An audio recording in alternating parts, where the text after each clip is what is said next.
الحمد لله نحمده ونصلي ونسلم على حبيبه الكريم أما بعد فأعوذ بالله من الشيطان الرجيم بسم الله الرحمن الرحيم فقد قال الله تبارك وتعالى في القرآن المجيد والفرقان الحميد لقد كان لكم في رسول الله أسوة حسنة آمنت بالله صدق الله العظيم وصدق رسوله النبي الأمين الكريم ونحن على ذلك لمن الشاهدين والشاكرين والحمد لله رب العالمين آمين بجاه سید المرسلین علیہ الصلاۃ والتسلیم۔ عزیزان ملت اسلامیہ، ابھی ہمارے محب گرامی حضرت علامہ مولانا شبیر الحسن صاحب قبلہ الحمدللہ اچھوتے انداز میں اصلاحی معاشرہ سے متعلق بہت ہی شاندار پیغام آپ تک پہنچایا۔ چند منٹ اور سننے اور سنانے کا ماحول بنائیے، کیونکہ آج کا جو یہ پروگرام ہے محب گرامی عزت مآب عالی جناب ارشاد بھائی نے الحمدللہ اپنے نوری نظر لختے جگر کے ختنۂ مسنونہ سے متعلق یہ شاندار پروگرام کا انتظام و انصرام کیا ہے۔ علماء کرام کو، مفتیان نظام کو مدعو کیے ہیں، آپ جیسے سامعین تشریف فرما ہے۔ بس چند منٹ برداشت کیجیے، ایمان عقیدہ نکھر کر کے سامنے آئے گا۔ 14ویں صدی کے مجدد بیت ماضیہ مؤید ملت طاہرہ الشاہ امام احمد رضا خان فاضل بریلوی علیہ الرحمہ والرضوان کی حماقی شخصیت کو الحمدللہ کون نہیں جانتے۔ امام احمد رضا خان فاضل بریلوی علیہ الرحمہ والرضوان کی ذات بڑی ہی خوشبو، صلاح و تقویٰ و عظیمت کا ایک عجیب و غریب مرقع ہے، یہاں تک کہ اس ذات گرامی نے اپنا مکمل سرمایہ حیات اور اپنی پوری توانائیاں اور پوری زندگی کا ایک ایک لمحہ رضائے مولا کے حصول اور اسلام کی سربلندی کے لیے وقف کیا۔ کون امام احمد رضا؟ وہی امام احمد رضا خان فاضل بریلوی علیہ الرحمہ والرضوان، جنہوں نے تقریباً 1000 سے زائد کتابیں لکھی۔ وہی امام احمد رضا خان فاضل بریلوی علیہ الرحمہ والرضوان جب حج بیت اللہ کے لیے تشریف لے گئے تو آپ کے سامنے وہاں مسئلہ علم غیب پیش ہوا، تو آپ نے کعبۃ اللہ کی دیوار تلے بیٹھ کر کے عربی زبان میں 8 گھنٹے میں ایک کتاب قلم بند فرمائی اور اس کتاب کا نام رکھا الدولۃ المکیہ بالمادۃ الغیبیہ۔ علماء کرام نے آپ کے اس کتاب کو جب دیکھا اور پڑھا، پڑھنے کے بعد وہ کہنے پر مجبور ہو گئے یقیناً اس وقت پوری دنیا میں اگر کوئی عالم دین ہے تو انڈیا کے اندر شہر بریلی میں احمد رضا کی ذات ہے۔ وہی احمد رضا خان فاضل بریلوی علیہ الرحمہ والرضوان ارشاد فرماتے گئے، واہ کیا جود و کرم ہے شہ بطحا تیرا، واہ کیا جود و کرم ہے شہ بطحا تیرا، نہیں سنتا ہی نہیں ماننے والا تیرا۔ ملت کے وجود مسلمانوں، آیت کریمہ پہ گفتگو کرنے سے پہلے آئیے ہم سبھی لوگ مل کر کے اس نبی مکرم کی بارگاہ علی وقار میں، جس نبی کی بارگاہ میں آج بھی صبح کے ٹائم ایک دو فرشتے نہیں تقریباً 70,000 فرشتے درود و سلام پیش کرتے گئے، تو ان فرشتوں کو پوری زندگی میں دوبارہ موقع فراہم نہیں کیا جاتا ہے، اسی نبی مختار کی بارگاہ علی وقار میں ایوننگ یعنی شام کے ٹائم بھی 70,000 فرشتے درود و سلام پیش کرتے ہیں، اور ان فرشتوں کو پوری زندگی میں سیکنڈ چانس نہیں دیا جاتا ہے۔ اسی نبی مختار کی بارگاہ علی وقار میں عقیدت و محبت کے ساتھ واضحانہ انداز میں جھوم کر کے درود پاک پیش کیجیے، اور اپنے علاقائی لب و لہجے میں اپنے انداز میں یوں پڑھیے، رب سلیم علی رسول اللہ، مرحبا مرحبا رسول اللہ، اللہم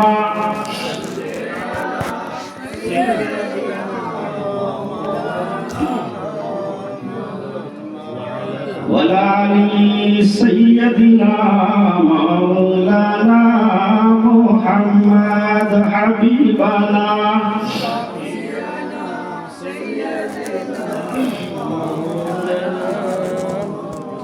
صلاۃ و سلام علیک یا رسول اللہ، صلاۃ و سلام علیک یا حبیب اللہ صلی اللہ علیہ وسلم۔ عزیزان ملت اسلامیہ، چونکہ یہ پروگرام ختنہ مسنونہ سے بلانگ کرتا ہے، اس لیے اسی تعلق سے کچھ گفتگو سماعت کیجیے، انشاءاللہ ایمان عقیدہ نکھر کر کے سامنے آئے گا۔ رب العالمین کا فرمان عالی شان ہے، لقد کان لکم فی رسول اللہ اسوۃ حسنہ۔ اے لوگو، نبی کریم صلی اللہ علیہ وسلم کی زندگی تمہارے لیے بہترین نمونہ عمل ہے۔ اے لوگو، نبی کریم صلی اللہ علیہ وسلم کی لائف تمہارے لیے بہترین آئیڈیل ہے۔ اگر تم اپنی زندگی کے ضروریات کے تکمیل کے وقت آقائے کریم صلی اللہ علیہ وسلم کی زندگی کو سامنے رکھ کر کے اپنی زندگی کے کاموں کو انجام دو گے تو قسم خدا کی تمہاری زندگی یہاں بھی کامیاب وہاں بھی کامیاب۔ ملت کے غیور مسلمانوں، کچھ ایسے حقوق ہیں جو والدین کے اوپر ضروری ہے، ان حقوق کو والدین کو اچھی طرح انجام دینا پڑے گا۔ انہی حقوق میں سے ایک حق یہ ہے کہ جب کسی انسان کے گھر میں بچہ پیدا ہوتا ہے تو علماء کرام بیان کرتے ہیں کہ سب سے پہلے اس بچے کے منہ میں کوئی میٹھی چیز ڈالی جائے، مثلا شہد وغیرہ۔ اگر شہد وغیرہ اس وقت موجود نہیں ہے، دستیاب نہیں ہے، نہیں پا رہے ہیں، تو کھجور وغیرہ ہی اپنے دانتوں سے چبا کر کے تھوڑا سا اس کا رس جو ہے بچے کے منہ میں ڈال دیجیے۔ اس کے بعد علماء کرام فرماتے ہیں، کتابوں میں آیا ہے کہ بچہ کے دایاں کان میں اذان کہی جائے اور بایاں کان میں تکبیر کہی جائے۔ اس کے بعد آقا کریم صلی اللہ علیہ وسلم ارشاد فرماتے ہیں، سمو اولادکم باسماء الانبیاء، تم اپنے بچوں کا نام انبیاء کرام کے نام کے مطابق رکھو، حامد رکھو، محمود رکھو، حماد رکھو، وغیرہ وغیرہ۔ اس کے بعد جب بچے کی عمر 7 دن کی ہو جائے تو تم اپنے بچے کی طرف سے عقیقہ کرو۔ اگر بچہ لڑکے کی شکل میں ہے تو کم سے کم 2 بکرا ذبح کرو، اور اگر بچہ لڑکی کے شکل میں ہے تو 1 بکرا ذبح کرو۔ بچے کے لیے اگر 2 کے بجائے 1 بھی کر دے گا تب بھی ہو جائے گا، ایسا نہیں کہ ہوگا ہی نہیں۔ اب اگر کوئی انسان 7 دن میں عقیقہ نہیں کر پا رہا ہے تو پوری زندگی میں جب چاہے وہ عقیقہ کر لے، عقیقہ ہو جائے گا۔ ایسا نہیں کہ 7 دن کا وقت تو گزر چکا، ان دنوں میں دیگر مصروفیات میں وہ الجھے ہوئے تھے، نہیں کر پائے، تو ایسا نہیں کہ بعد میں نہیں کر سکتے ہیں، پوری زندگی میں جب آپ کو ٹائم ملے عقیقہ کر دیجیے، عقیقہ ہو جائے گا۔ عقیقہ کا گوشت ہر انسان کھا سکتا ہے۔ ہمارے سماج میں کچھ لوگوں کا یہ کہنا ہے کہ عقیقہ کا جو گوشت ہوتا ہے وہ نانی دادی وغیرہ کھا نہیں سکتی ہے، ایسی کوئی بات نہیں ہے۔ البتہ کتابوں میں آیا ہے، علماء بیان کرتے ہیں کہ عقیقے کے جانور کی ہڈیوں کو زیادہ چھوٹی چھوٹی نہ کی جائے، ہڈیوں کو مناسب انداز میں ہے کہ نہیں کاٹا جائے، زیادہ چھوٹی نہ کی جائے، اس سے بچے کے زندگی پر اچھے اثرات مرتب ہوتے ہیں۔ اس کے بعد کھانے کے بعد ان ہڈیوں کو گندی جگہ میں یا نالیوں میں نہ پھینکی جائے، بلکہ پاک جگہ کو کھود کر کے ان ہڈیوں کو دفنا دیا جائے، اتنا کتابوں میں آیا ہے۔ مگر ہمارے ہاں کچھ لوگ رواج بنا لیے ہیں کہ عقیقے کا گوشت نانا نانی دادا دادی نہیں کھا سکتے ہیں، ایسی کوئی بات نہیں ہے، یہ اوہام اور خیال باطلا پر مبنی ہے۔ ملت کے وجود مسلمانوں، اس کے بعد اپنے بچوں کو قرآن سکھاؤ، دین سکھاؤ، کیونکہ نبی مختار سید الانبیاء کونین کے دلہا نے ارشاد فرمایا، خیرکم من تعلم القرآن وعلمہ، تم میں بہترین انسان وہ ہے، تم میں شاندار انسان وہ ہے، تم میں بہترین اور اچھے انسان وہ ہے جو قرآن خود بھی سیکھے اور اپنے اولادوں کو بھی قرآن سکھائے۔ اس لیے ملت کے وجود مسلمانوں، اپنے آپ کو اگر بہترین بنانا چاہتے ہو، اپنے آپ کو اگر شاندار بنانا چاہتے ہو، اپنے آپ کو اگر عمدہ بنانا چاہتے ہو، تو خود بھی قرآن سیکھو اور اپنی اولادوں کو بھی قرآن سکھاؤ۔ دوسرے مقام پہ نبی مکرم سید الانبیاء کونین کے دلہا نے ارشاد فرمایا کہ جو انسان اپنی اولاد کو قرآن سکھاتا ہے، جو انسان اپنی اولاد کو قرآن کی تعلیم دیتا ہے، کل میدان محشر میں اللہ تبارک و تعالیٰ کی جانب سے ان انسانوں کے سروں پر ایک شاندار تاج رکھا جائے گا۔ تو محشر میں جتنے بھی لوگ ہوں گے، سارے کے سارے لوگ ان کے اس نورانی تاج کو دیکھ کر کے ہوا سے واختہ ہو جائیں گے اور سوچنے پہ مجبور ہو جائیں گے، ایک دوسرے سے کہیں گے کہ میاں یہ کون VIP انسان ہے، میاں یہ کون شاندار انسان ہے، یہ انسان ہوئے زمین پر کون ایسا کام کیے تھے جس کی بنیاد پر اللہ نے ان کو یہ مقام عطا کیا ہے، اللہ نے ان کے سروں پر نورانی تاج رکھا ہے۔ تو آواز آئے گی، اے اہل محشر سنو، یہ وہی انسان ہے جو دنیا میں رہ کر کے اپنی اولاد کو قرآن کی تعلیم سے آراستہ کیا تھا۔ نبی مختار سید الانبیاء کونین کے دلہا ارشاد فرماتے ہیں کہ ان لوگوں کے سروں پر اتنا شاندار نورانی تاج رکھا جائے گا، آقا فرماتے ہیں ضوءہ احسن من ضوء الشمس، اس نورانی تاج کی روشنی سورج کی روشنی سے بھی بڑھ کے ہوگی۔ تو ملت کے وجود مسلمانوں، کل قیامت کے دن اس تاج کا اگر حقدار بننا چاہتے ہو تو اپنی اولادوں کو دین سکھاؤ، اپنی اولادوں کو قرآن پڑھاؤ، اپنی اولادوں کو قرآن کی تعلیم دو۔ صحیح معنی میں تم نے اپنی اولاد کو اگر قرآن کی تعلیم دے دیا تو یقیناً کل قیامت کے دن میدان محشر میں تم اس تاج کا حقدار بن جاؤ گے۔ مگر آج ہمارے سماج کا عجیب و غریب حال ہے، آج ہمارے ماحول کا عجیب و غریب حال بن چکا ہے۔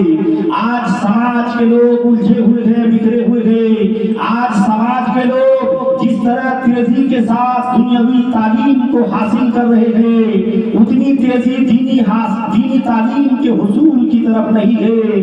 اسی ہندوستان کے اندر ایک ایسا اسٹیٹ ہے، ایک ایسا صوبہ ہے جس کا نام کیرل ہے. الحمدللہ کیرل کی سرزمین پر 99% لوگ تعلیم یافتہ ہیں.